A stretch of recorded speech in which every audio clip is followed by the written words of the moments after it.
Nakaranas na ba kayo ng ganitong problema mga buddy? Tingnan nyo. Good morning mga buddy.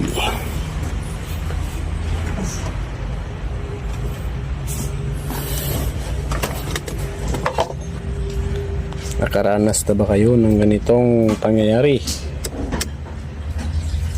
So dito nga mga buddy, ginalaw ko yung switch at saka in-on ko.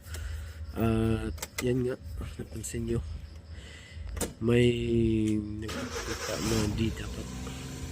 Hindi ko naman yan ginalaw mga buddy. So yan yung galawin natin. Ilaw.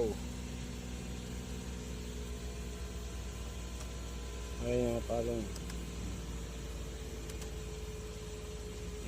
Headlight switch lang yung ginalaw ko. Yan o, napakita mga buddy. Kitang-kita nyo yan. Ilaw lahat. Yan na mga buddy. Ginagalaw-kalaw ko yung steering at umiilaw-ilaw pa rin. So dito nga, ito yung solusyon natin. Baka kulang to sa pansin mga buddy.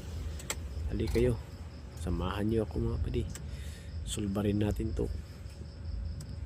Ito nga buddy ay waskag na yung kemtang kasi inuukab-ukab na to ng amo namin. Nili-li-li-li.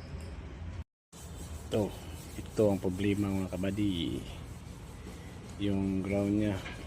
So ito na mga buddy, ito yung pinagpalit ko. Yan, kinabit ko na mga buddy. Kamay ko lang buddy. Inimikos-mikos ni my friend mga buddy. So ayan na, ito na buddy. Yan, higpit-higpitan na buddy. Ayan na buddy. Tingnan natin yung resulta mga buddy. So wala na.